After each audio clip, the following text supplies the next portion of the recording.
Hello friends, welcome to Abhiyanand life. இன்றைக்கி நம்ம குழி பணியாரம் எப்படி செய்யறதுன்னு பார்க்கலாம்.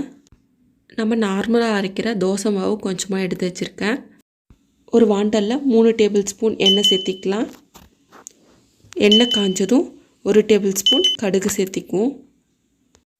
கடுகு நல்லா பொரிஞ்சதும் 1 டேபிள் ஸ்பூன் உளுத்தம்பருப்பு, கடலைப்பருப்பு 1 டேபிள் ஸ்பூன் எடுத்து வச்சுருக்கேன். அதை பொன்னிறமாக வறுத்து எடுத்துக்கலாம். பொன்னிறமாக வந்ததும் கொத்தமல்லி கறிவேப்பிலை சேர்த்திக்கலாம். கறிவேப்பிலை ஜாஸ்தியாகவும் கொத்தமல்லி கொஞ்சம் கம்மியாகவும் சேர்த்திக்கலாம். கறிவேப்பிலையை கட் பண்ணி சேர்த்திக்கலாம். 4 பச்சை மிளகாவை ஃபைன் சாப் பண்ணி வச்சுருக்கேன், அதை சேர்த்திக்கலாம்.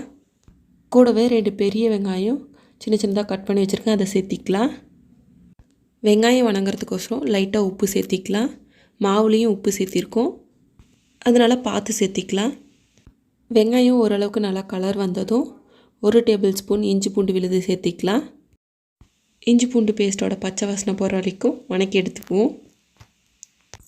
அவ்வளோதான், நம்ம இப்போ மாவில் சேர்த்திக்கலாம். நல்லா மிக்ஸ் பண்ணி எடுத்துக்கலாம். ஒரு குழி பணியார சட்டியில் கொஞ்சமாக எண்ணெய் சேர்த்திக்கலாம். எண்ணெய் ஃப்ளீட் பண்ணி விட்டுக்கலாம். எண்ணெய் காஞ்சதும் கொஞ்சம் கொஞ்சமாக எல்லா குழியிலையும் மாவு சேர்த்திடலாம்.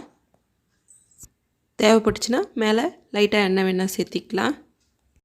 தட்டு போட்டு மூடி வச்சு ஒரு 3-2 மினிட்ஸ் வேக வச்சு எடுத்துக்கலாம். மேலே ஓரளவுக்கு வெந்ததும் திருப்பி போட்டு விட்டுக்கலாம். அந்த குழியில் நல்லா ஃபுல்லாக புளியோ ஸ்பூன்லேயோ திருப்பி போட்டுக்கலாம். திருப்பி போட்டதும் ஒரு 3 மினிட்ஸ் வேக வச்சு எடுத்திங்கன்னா நம்மளுடைய குழி பணியாரம் ரெடி ஆகிடும்.